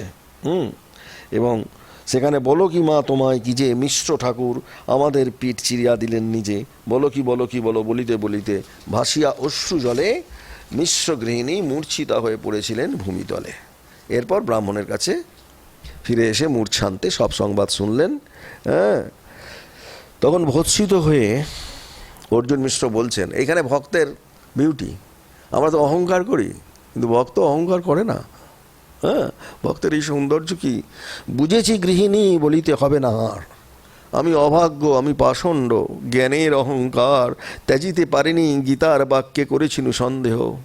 লোহার সলায়কায় কেটেছিনু হায়, গীতা যে তাহারই দেহ ভুলেছিনু, আর ভক্তের ভার ভগবান নিচে লন। একথায় মোর সংশয় হলো মন, তাই আজ জলে ভিজে মোরে ভগবান শিখায় গেলেন নিচে। এইভাবে জগন্নাথ মহাপ্রভু তিনি গীতার মহাবাক্যের, ভগবান কৃষ্ণ আর জগন্নাথ এক, তাই না? তাই তিনি গীতার মহাবাক্য বুঝিয়ে দিয়েছিলেন যে ভক্তের ভার বহন করে তার নিজের দায়িত্বে, এবং সে দায়িত্ব পালন করতে তিনি কখনোই কুণ্ঠিত হন না। রথে প্রভুকে দর্শন করে ফিরে আসার জন্য আর একজন উড়িয়া ভক্ত দাসিয়া, সে যেখানেই যাক, যে কাজেই করুক, সবসময় সে দেখতে পেত কাকে? চকাডলা। চকাডলা মানে চাকার মতো চোখ যার। চকাডলা কাকে বলে উড়িয়াতে? চাকার মতো চোখ। কার? জগন্নাথ মহাপ্রভুর। সেই গোল কালো চোখ, কালো মণি, সবসময় সে দেখতে পেত। একদিন রাত্রে তিনি বালিগাঙ্গে শুয়ে আছেন, জগন্নাথ দর্শন দান করছেন। প্রভু তাকে বললেন, তুমি নিজেকে নিচু জাতের লোক বলে এত ছোট ভাবছো কেন? আমি নিচু উঁচু কিছু দেখি না, আমার কাছে ভক্তি সব, বুঝলে? যার যত গভীর ভক্তি আছে আমার কাছে সে ততই উঁচু বলে জগন্নাথ তাকে স্বপ্ন দিয়েছে। কারণ ওর সর্বদা মনের মধ্যে আছে, আমি তো নিচু জাত, চকাডলা তো আমার থেকে খাবার নেবে না, আমাকে তো ছুঁতে দেবে না, আমাকে তো ঢুকতে দেবে না, আমাকে তো মন্দিরে ঢুকতে দেবে না। তখন তো এসব পুরো প্রচণ্ড খুশি ছিল, তাই ও বারবার চকাডলা চকাডলা বলেন। তখন বলছেন যে তুমি ভাবছো কেন? তুমি আমার কাছে সবচেয়ে প্রিয় অভীষ্ট প্রার্থনা করো। বলে, তাহলে আমি প্রভু, তুমি আমার জন্য আর কোনো কামনা নেই, আমি যেন সব সময় আপনার কথা চিন্তা করতে পারি, আর ইচ্ছে হলেই আপনার দর্শন পাই, আর আমি যে ভোগই নিবেদন করি সেটা আপনি গ্রহণ করবেন, এটা যেন দেখতে পাই। আমি যাই আপনাকে দিই না কেন, আপনি যেন গ্রহণ করেন। তখন জগন্নাথ সম্মতিসূচকভাবে প্রার্থনা পূর্ণ হবে। এই বর পেয়ে তো দাসিয়ার আনন্দের সীমা নেই, কিন্তু তার কোনো অহংকার হয়নি। দাসিয়া সবসময় জগন্নাথের নাম কীর্তন করতো আর তাঁত বুনতো, তাঁতি তো। একদিন একটি কাপড় তৈরি করে গায়ে বিক্রি করার জন্য বেরিয়েছে, খুব সুন্দর কাপড় তৈরি করেছে। সবসময় ভগবতভাবে বিভোর দাসিয়া একটি ব্রাহ্মণকে কাপড়টি যখন বিক্রি করতে গেল, তখন দেখলো যে ব্রাহ্মণের ঘরেতে একটা কাছে, তার গাছেতে ধরে থাকা একটা নারকেল গাছে একটা নারকেল ধরে আছে। তখন সে মনে হল, যদি এই নারকেলটা প্রভুকে আমি নিবেদন করতে পারি। তো এই নারকেলটা নিয়ে সে চাইলে ধূর্ত ব্রাহ্মণ দাসিয়ার মনোভাব বুঝে গেল। এত বড় একটা কাপড় পেয়ে যাবো, আমি তো কাপড়ের যা দাম নারকেলের দামও তাই, দাও, পাল্টাপাল্টি হোক। দেখেছে সর্বদাই ধূর্ত লোক থাকে, সেই ব্রাহ্মণ ধূর্ত। সে কী করলো, ওকে কি দিল? ওই নারকেলটি। এবার তার মনেই রইল না যে সে কাপড়টি বিক্রি করে, সেই টাকা দিয়ে সেদিনের আহার্য কিনতে হবে বলে দাসিয়ার একদমই মনে নেই। নারকেলটা নিয়ে পরমানন্দে যখন বাড়ির দিকে যাচ্ছে, সে দেখছে একজন ব্রাহ্মণ চাল ফল নৈবেদ্য নিয়ে প্রভু জগন্নাথকে ভোগ নিবেদন করতে যাচ্ছে পুরী। মহা আনন্দে দাসিয়া তার কাছে গেল, বলল, প্রভু, আপনি জগন্নাথকে আমার এই দেওয়ার পর আমার নাম করে, এই আপনার সব কিছু হয়ে যাবার পর আমার নাম করে এই নারকেলটি উৎসর্গ করবেন। আর মনে রাখুন, জগন্নাথ যদি ওটা হাত বাড়িয়ে নেন তবেই উনি তাকে কাছে দেবেন, নচেত আমার নারকেল আমার কাছে ফিরিয়ে দেবেন। ব্রাহ্মণ হেসে বলো, এর এক পাগল। জগন্নাথের হাতই নেই, মা ধরতে পারে না, জগন্নাথ নাকি হাত বাড়িয়ে নেবে। এ ভালো পাগলের পাল্লায় পড়েছি। ভাবছেন তিনি এক ভালো পাগলের সঙ্গে বিকেলাম, কথা না বাড়িয়ে ঠিক আছে এটি দান, হ্যাঁ পরে আমি ফিরিয়ে এনে দেবো। ব্রাহ্মণ মন্দিরে গিয়ে সেবকদের হাতে জগন্নাথকে নিবেদন করলেন, ভোজ্যগুলো তুলে দিলেন। প্রসাদ গ্রহণ করে যখন চলে আসবে তার মনে পড়লো, আরে আমি চলে আসছি, এখনও তো নারকেলটা রয়ে গেছে। তখন এই গরুর স্তম্ভের কাছে দাঁড়িয়ে ভক্তি বলে জগন্নাথকে বলল যে বালিগায়ে দাসী আছে, সে আমাকে বলেছে এটি তোমাকে দিতে, আর তোমাকে নিজের হাতে এই নারকেল যদি তুমি গ্রহণ করো তবেই সে এটি তোমাকে দিতে বলেছে, নচিত এটি ফিরিয়ে নিয়ে যেতে বলেছে। কৌতুক ছেলে জগন্নাথকে বলেছে। ওমা, বিশ্বাস করে একটা অতি উজ্জ্বল হাত বেশ বড় হয়ে একদম গরুর স্তম্ভের কাছে চলে এলো, এসে নারকেলটা নিয়ে চলে গেল। ব্রাহ্মণ পরে বলছে জগন্নাথের কথা তো ভুলে গেলেন, শুধু বলে চলেছেন বালিগায়ের পরম ভক্ত দাসিয়ার কথা। হ্যাঁ, মূর্খ অজ্ঞ নিজ জাতি বলে মন্দিরের পাণ্ডারা তাকে, সেবকরা তার ভক্তিকে কোনো আমলই দিতে দেননি, কিন্তু তিনি তার এই ভক্তকে, হ্যাঁ এত সুন্দর সব ঘটনা রয়েছে। সেজন্য আমরা জগন্নাথের লীলা কেন চিন্তন করি না, তিনি প্রতি মুহূর্তে জীবন্ত শুধু নন, তিনি প্রতি মুহূর্তে আমাদের প্রার্থনা শোনেন। কারণ একবার দাসিয়া কয়েকটা মিষ্টি পাকা আম জোগাড় করেছে প্রভুকে খাওয়ানোর জন্য। যখন সিংহ দরজার কাছে এসছে, পাণ্ডারা তার কাছ থেকে আমগুলি নিয়ে প্রভুকে দেওয়ার জন্য ইচ্ছে প্রকাশ করলো। দাসিয়া বলল সে তাদের কাউকেই দেবে না, সে নিজে প্রভুর কাছে গিয়ে সমর্পণ করবে, আর প্রভু সেগুলো ভক্ষণ করেছে সেটা দেখবে। পাণ্ডা বলে এর এক পাগল, প্রভু ভক্ষণ করেছে আবার দেখবে, এটা হয়? এর এক পাগল আবার এসছে দাসিয়া। হ্যাঁ, পাগলের প্রলাপ বলে হেসে উড়িয়ে দিল, ওকে আর ধরতে দিল না। তখন সিংহদ্বারের সামনে ঢুকতে দিচ্ছে না, তো সিংহদ্বারের সামনে নীল চক্রের দিকে তাকিয়ে চিৎকার করে দাসিয়া ডাকছে, প্রভু তুমি দেখো, তুমি বলেছিলে যে এখন এসে নিজের হাতেই আমগুলো নিয়ে যাও আর ভক্ষণ করো। সমবেত জনগণ দেখছে একটা অদৃশ্য হাত একটির পর একটি সমস্ত আমগুলো তুলে নিচ্ছে। এক ঝুড়ি আম ছিল, একটার পর একটা আমগুলো তুলে নিচ্ছে। ঝুড়িটি শেষ হয়ে গেল। পাণ্ডা, সেবক এবং দর্শকরা বিস্মিত হয়ে আমগুলি কোথায় গেল চিন্তা করতে লাগলো। দাসিয়া বলল, তোমরা দেখো প্রভু আম খাচ্ছেন, হ্যাঁ দেখো দেখো, গিয়ে দেখো, আমাকে তো দেখতে দেবে না। অন্ধবিশ্বাসে কিছু সেবক ছুটে রত্নবেদীর কাছে গেল। কি দেখলো? সবিস্ময়ে দেখলো আমের খোসা, আঁটি রত্নবেদীর ওপরে এখানে ওখানে ছড়ানো রয়েছে।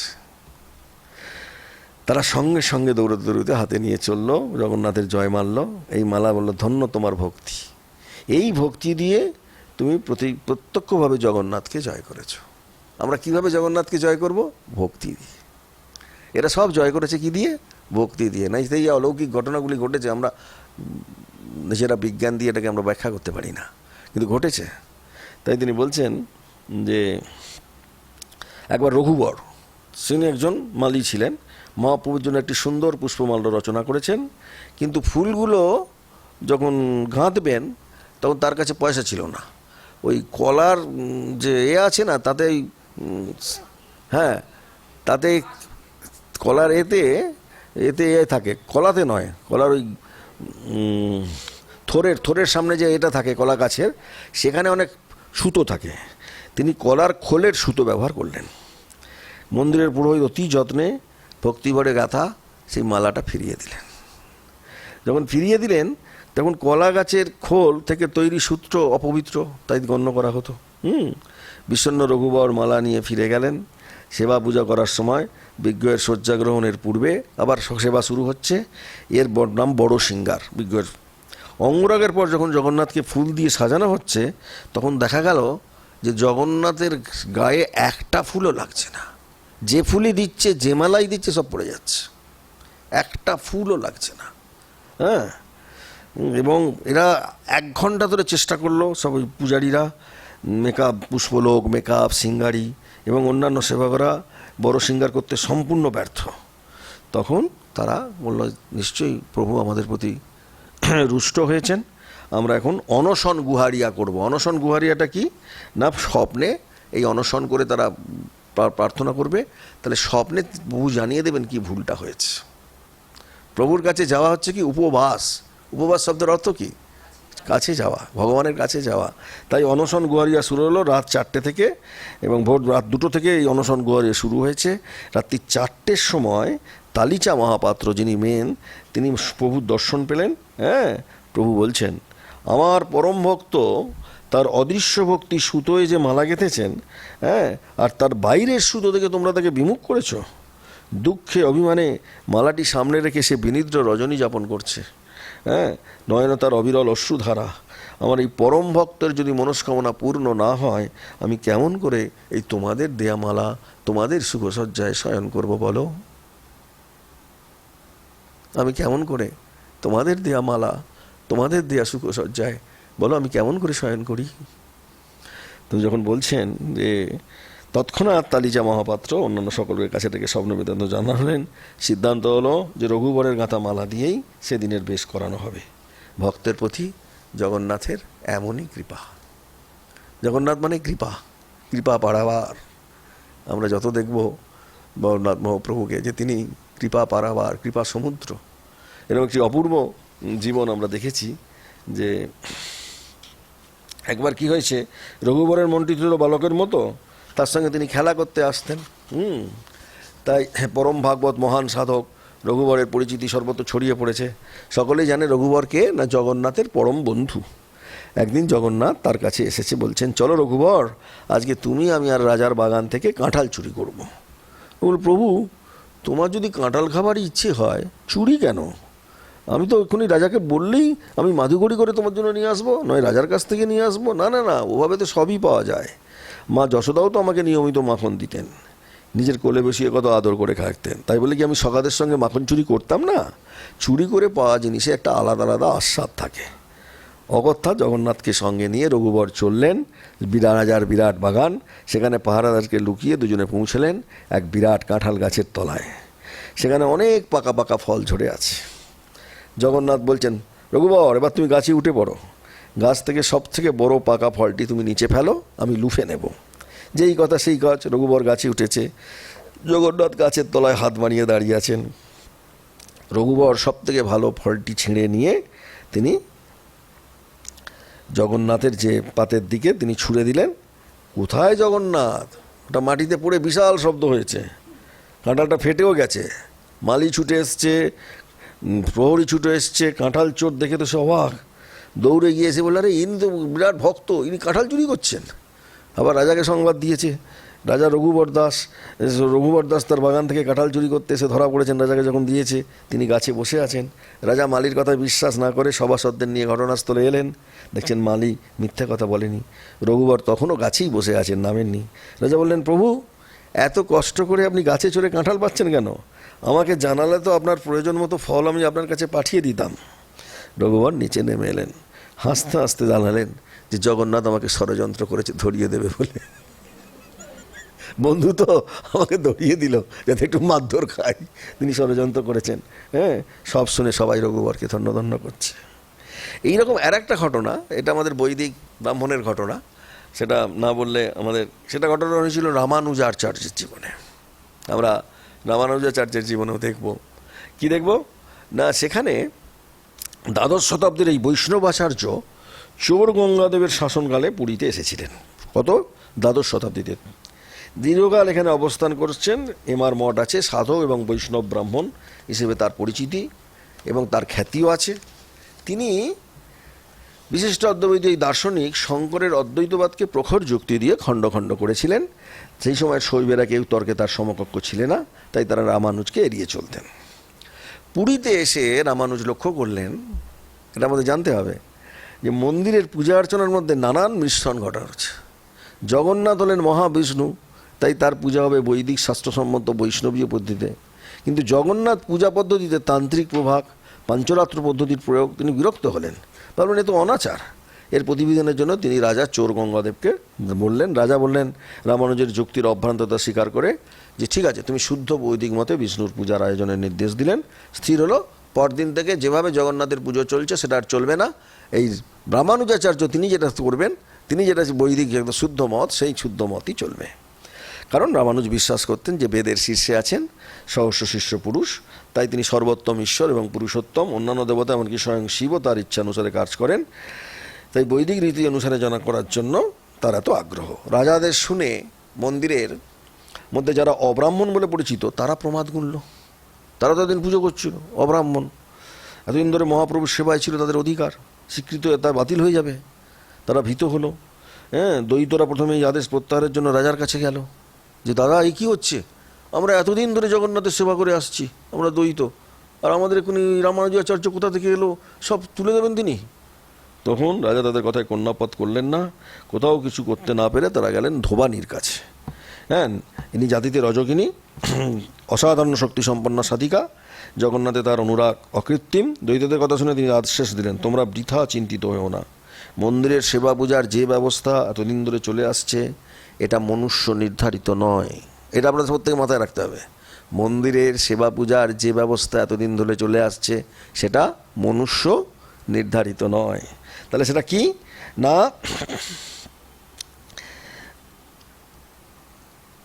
স্বয়ং জগন্নাথ দৈববাণীতে মহারাজ ইন্দ্রদ্যুম্নকে এই নির্দেশ দিয়েছিলেন, সেই নির্দেশ পরম্পরাগতভাবে পালিত হচ্ছে। প্রভু যদি এই পরিবর্তন চালে তাহলে তবেই তার পরিবর্তন হবে, কোনো মানুষের দ্বারা এটা হবে না। তার ইচ্ছা কি তোমরা আগামীকালই জানাতে পারবে। পরদিন প্রাতঃকাল রামানুজের উপস্থিতিতে বেদজ্ঞ ব্রাহ্মণের দ্বারা নতুন নীতি চালু হবে, নতুন পূজা পদ্ধতি চালু হবে।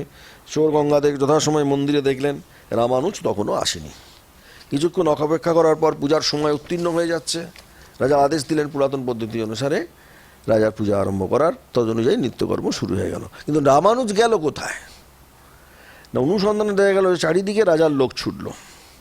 বেশ কিছু সময় ধরে এই কাজ চলার পর দেখা গেল যে পুরী থেকে 4-5 মাইল দূরে ভার্গবী নদী আছে, আপনারা দেখেছেন কিনা জানি না, আছে ভার্গবী নদী। সেই বালুসজ্জায় আচার্যদেব গভীর নিদ্রায় অভিভূত। সেই বালুর মধ্যে তিনি হা করে নাক ডাকিয়ে ঘুমাচ্ছেন। যখন ঘুম ভাঙলো তিনি মনে করতে পারলেন যে সেদিনই নতুন পূজা পদ্ধতি প্রচলনের কথা। সম্ভবত জনতা যখন তাকে জানান কী হলো, না আমাকে বিষ্ণুর বাহন গরুর তাকে মঠ থেকে তুলে এনে এখানে নামিয়ে রেখেছে। বিষ্ণুর বাহন গরুর তাকে এখানে নামিয়ে দিয়েছে। আমি করজোরে জগন্নাথের উদ্দেশ্যে বললেন, প্রভু তোমার ইচ্ছেই পূর্ণ হোক। অজ্ঞান, আমি ভেবেছিলাম তুমি বিষ্ণু, কিন্তু তুমি যে শিব, শক্তি, সূর্য, গণপতি, এবং জ্ঞানের অভিমানে আমি বুঝতে পারিনি। তুমি আমার অপরাধ ক্ষমা করো। তুমি আচণ্ডাল সকলের দেবতা। এই হচ্ছে জগন্নাথ, তিনি আচণ্ডাল সকলের দেবতা, আমার আপনার সবার দেবতা হচ্ছেন জগন্নাথ। সবাই তোমার পূজার অধিকারী, সেই জন্য এই অধিকার তারা পেয়েছে তোমারই আদেশে। সেই আদেশ সকল কালে সকল মানুষ শিরোধার্য হয়ে থাকুক। এবারে শেষ একটা বড় ভক্তের কথা বলে আমি শেষ করব। লীলা চিন্তন অনেক আছে, মানে আমাদের একটা ক্লাসে সম্ভব নয়। জগন্নাথের তো রথের কথা বলাই হলো না, কিছুই বলা হলো না, কারণ অসম্ভব একটি ক্লাসে জগন্নাথ লীলা। সব সাহিত্যে আছে এটা। ভক্তকবি তুলসীদাস তার ইষ্টদেবতা শ্রী রামচন্দ্রকে দর্শন মানসে শ্রীক্ষেত্রে যান। কে যাচ্ছেন? তুলসীদাস। তিনি দীর্ঘ পথ অতিক্রম করে একদিন মহাশূন্য স্থানে উপনীত হলেন। মন্দির দর্শন করে তার আনন্দের সীমা নেই। মন্দিরের গিয়ে তিনি প্রভুকে যখন দর্শন করছেন, বিভোর অধীর দ্রুত পায়ে তিনি নাট মন্দিরে প্রবেশ করলেন। গরুর স্তম্ভের পাশে দাঁড়ালেন শ্রীমূর্তি দর্শনের জন্য। কিন্তু এ কি, এ তো নবদুর্বাদল শ্যাম, সেই পুরুষোত্তম ভগবান শ্রীরামচন্দ্র নয়। মা এ কি অপানিপাত, কি একটা কিম্ভূত কিমাকার মূর্তি। এটা দেখে তুলসীদাসের ঘুম ভেঙে গেছে। যে আরে বাবা কী হলো রে বাবা, এত কষ্ট করে এলাম, কোথা থেকে এলাম আমি, জগন্নাথকে দর্শন করব, আর তিনি কি করছেন, মনে মনে খুব হতাশ হচ্ছেন, বারবার হতাশ হচ্ছেন। খুব ক্লান্ত পায়ে ধীরে ধীরে তুলসী এগিয়ে চলেছেন, যেখানে জগন্নাথ রত্নবেদীর উপরে স্বমহিমায় বিরাজ। নিখুঁতভাবে দেখতে যাচ্ছেন জগন্নাথ, রামের কোনো লক্ষণই খুঁজে পেলেন না। তুলসীর মনের অবস্থা অবর্ণনীয়। এই মূর্তি দর্শন করার জন্য তিনি পথের এই দুরন্ত বাধা এত হেঁটেছেন, এত কষ্ট করে এসছেন। এই হস্তপদ, এই কর্ণহীন বিকলাঙ্গ একটি মূর্তি। তুলসী মন্দির থেকে বেরিয়ে বাইরে পড়লেন, ধীরে ধীরে এগিয়ে চলছেন পথের দিকে। 22 পাহাড়ের সিঁড়ি দিয়ে নামছেন। যখন 22 পাহাড়ের সিঁড়ি দিয়ে নামছেন, তখন একটা হনুমান তুলসীদাসের কাঁধের উত্তরীয়টা তুলে বাইরের দিকে মেঘনাথ বেড়ায় চড়ে বসলো। অনেক চেষ্টা করেও তুলসী সেই উত্তরীয় আর পেলেন না। তখন এক দীর্ঘকায় ব্যক্তি সেখানে এসে ওই মর্কটকে চাদর দেবার নির্দেশ দিলেন। সে তালগোল পাকিয়ে সেটা খেয়ে নিল। হনুমান তো সে খেয়েই নিয়েছে। তো এই কিছু জগন্নাথ, যাকে স্বর্গারোহণের পূর্বে শ্রীরামচন্দ্র কুলদেবতা বলে বিভীষণকে পুজো করার নির্দেশ দিয়েছিলেন, এ তো হাত পা কান কিছুই নেই, চোখ দুটিও গোল পলক পড়ে না, মুখটিকে তো মুখ বলে মনেই হয় না, এমন যেন লাল কালীকে বুলিয়ে দিয়েছে। এই বিকলাঙ্গ মূর্তিকে আমি কি করে প্রণাম করব? এই সব চিন্তায় যখন তিনি তুলসী হাবুডুবু খাচ্ছে, তখন সেই দীর্ঘকায় ব্যক্তি শেকলে, এক দীর্ঘকায় ব্যক্তি সে শেকলে বেঁধে নিয়ে এসছে একটা বানর, জয় রাম জয় জগন্নাথ বলে দাঁড়ালেন। এর মুখে রাম নাম শুনে তুলসীর একটু খুশি হলো, যাক এখানে রাম নাম তবু একজন বলছে, জয় রাম জয় জগন্নাথ। হ্যাঁ, সে তুলসীকে বলল, জগন্নাথই পরম ব্রহ্ম। একে দর্শন করার জন্য হনুমান এবং বিভীষণ প্রত্যহ মন্দিরে আসেন। এখানে শ্রীরাম যে জগন্নাথ রূপে আছেন তাতে সন্দেহ নেই। সীতা যোগিনী রূপে এই ক্ষেত্রকে রক্ষা করছেন। চন্দ্রের অমৃত এই ক্ষেত্র প্লাবিত করছে, বুঝলে? তুলসী কোনো কথাই শুনলেন না। তিনি এগিয়ে চললেন বড় দাণ্ড ধরে। মন্দির থেকে 8 মাইল চলে এসছেন। তুলসী সারাদিন অভুক্ত, পথশ্রমে ক্লান্ত, হতাশায় জর্জর। একটা গাছের তলায় রাতে জন্য বিছানা পাতলেন। এমন সময় এক দীর্ঘাকার পুরুষের আবির্ভাব হলো। তার হাতে জগন্নাথের মহাপ্রসাদ। এই মহাপ্রসাদ গ্রহণ করে উপবাস ভঙ্গ করতে তিনি ভক্ত কবিকে অনুরোধ করলেন। এত খিদে পেয়েছিল, উনি আর না করলেন না। যখন খেলেন মনে হচ্ছে অমৃত খেলাম। আমরা যখনই জগন্নাথের প্রসাদ গ্রহণ করি তখন মনে হয় অমৃত। তিনি শুনেছিলেন যে স্বয়ং মহালক্ষ্মী এই অন্ন পাক করেন এবং ভৈরবী চক্রে নৃসিংহ মন্ত্রে প্রসাদ হয়। পরে বিমলা দেবীকে নিবেদিত হলে তার অনুমোদনে মহাপ্রসাদ হয়। অনেকগুলো স্টেপ রয়েছে, এগুলো আমাদের জানতে হবে। জগন্নাথের লীলা শুনতে এসেছি, জগন্নাথকে জানবো না তো হবে না। এবার ক্লান্ত তুলসী ঘুমিয়ে পড়েছে। যাকে মন্দিরে দর্শন করতে পারেননি সেই শ্রীরামচন্দ্র এবার স্বপ্নে তাকে দেখা দিলেন। তুলসী, অবজ্ঞা করে তুমি শ্রীক্ষেত্র পরিত্যাগ করেছো? হ্যাঁ, যে তোমার উত্তীয়টি তুলে নিয়েছিল সে জানো কে? আমার ভক্ত শ্রেষ্ঠ হনুমান। তার আদেশে তুমি চাদর খুঁজে পেলে। যার আদেশে সে কে জানো? ইনি হলেন বিভীষণ। আর তোমার জন্য মহাপ্রসাদ আমিই পাঠিয়েছি। জগন্নাথের মধ্যে আমরা সবাই লীন হয়ে আছি। তিনি আমাদের প্রেরক এবং চালক, সেটা কি তুমি জানো না? তার ইচ্ছেতেই সব কিছু হচ্ছে। তুমি কাল সকালে মন্দিরে যাও, রত্নবেদিতে আমার দর্শন পাবে। আবেগে উত্তেজনায় অস্থির হয়ে তিনি আবার ছুটে গেলেন মন্দিরে। কি আশ্চর্য, কাল যাকে রত্নবেদিতে দেখেছিলেন আজ তারা কেউ নেই। পরিবর্তে দাঁড়িয়ে আছেন কে? না সেই নবদুর্বাদল রাম শ্রী ধনুর্বান সীতাপতি, ধনুর্বানধারী শ্রীরামচন্দ্র, জননী জানকী আর অনুজ লক্ষণ। এবং তিনি বিস্ময়ের উল্লাসে ইষ্টদেবতার পদতলে সাষ্টাঙ্গে লুটিয়ে পড়েছেন তুলসী। চোখ দিয়ে বাঁধ ভাঙা তার অশ্রুর বন্যা। এবং উঠে দাঁড়িয়ে আবার মূর্তিগুলো দিয়ে তাকিয়ে অবাক হয়ে গেলেন তিনি। কোথায় শ্রীরাম, কোথায় বা মৈথিলী, কোথায় বা অনুজ লক্ষণ? সেই দাঁড়িয়ে আছে গতকালের দেখা মূর্তিগুলো। এবার তুলসী আর ভুল করলেন না। তিনি তার কণ্ঠ দিয়ে একটি অপূর্ব দোহা, বিনু পদ চলই শুনো বিনু কানা, করো বিনু করম করই বিধি নানা, আনন রহিত সকল রসভোগী, বিনু বা নিবকতা বড় যোগী। কারণ তিনি বুঝতে পেরেছেন ইনি চরণ রহিত হলেও ইনি হলেন সর্বত্রগ, করবিহীন হলেও ইনি হলেন সকল কর্মের কারোয়েতা, মুখ না থাকলেও ইনি হলেন সর্বরস আস্বাদন করেন, তিনি বাক্যলীন হলেও তিনি হলেন শ্রেষ্ঠ বক্তা আর অচঞ্চল যোগী শ্রেষ্ঠ। কবি যখন বারবার জগন্নাথকে প্রণাম নিবেদন করছেন তখন প্রভুর আদেশ হলো, তুমি রামায়ণ রচনা করো, তোমার অভিলাষ পূর্ণ হবে। মহামণি বাল্মীকির পরে তোমার কাব্য স্থান পাবে। হ্যাঁ, তাই শিরোধার্য করে তিনি রামায়ণ রচনা করলেন। এই হচ্ছে ঘটনা। এখন আমাদের অনেক আছে, জয়দেব থেকে আরম্ভ করে কার কথা বলবো আর কার কথা ছাড়বো বুঝতে পারছি না। কেন জগন্নাথ লীলা এত বৃহৎ এবং বিরাট, আমরা কল্পনা করতে পারি না। কারণ স্মরগর লঙ্খণ্ডন মম শিরসী মণ্ডন দেহি পদপল্লব মুদারম, জয়দেব রচনা করেছেন চাষি পরিবারে। এবং তার সেই গান শোনার জন্য সেই চাষি মন্দিরের কাছাকাছি একটা জায়গায় একটা চাষি পরিবার ছিল। তাদের একটি মেয়ে খুব ভালো গান গাইতে পারত, অসাধারণ সুকণ্ঠী ছিল। সেই দিন তাদের বেগুন খেতে সে মধুর সুরে গীতগোবিন্দের গানগুলো গাইছিল। সেই বাতাসে সুর হয়ে জগন্নাথের কানে এসছেন। তিনি ভালো করে শোনার জন্য প্রভু মন্দির থেকে বেরিয়ে এসেছেন। মেয়েটি গান গাইতে গাইতে বেগুন তুলছেন, জগন্নাথ তার সঙ্গে ঘুরছে, কিন্তু সে জগন্নাথকে দেখতে পাচ্ছে না। এদিকে বেগুনের কাঁটায় জগন্নাথের পোশাক নানান জায়গায় ছিঁড়ে গেছে। জগন্নাথের কোনো ভূক্ষেপ নেই, তিনি গান শুনেই চলেছেন। গান বন্ধ হলে প্রভু মন্দিরে ফিরে এলেন। পূজারী পূজার সময় লক্ষ্য করলেন জগন্নাথের পোশাক শত ছিন্ন। তাই আমরা যদি সুন্দর করে ভগবানকে গান করি, ভগবান এসে শোনেন এবং তিনি কেউ বুঝতে পারলো না এমন ঘটনা। তাই ঠাকুরের কাছে, মায়ের কাছে আমরা প্রার্থনা জানাই। কি প্রার্থনা? না, হরত্তং সংসারং দ্রুততরম অসারং সুরপতে, হরত্তং পাপানং বিততিম অপারাং যাদবপতে, অহো দীনানাথং নিহিতমচম অচলং নিশ্চিত পদং, জগন্নাথ স্বামী নয়ন পথগামী ভবতু মে।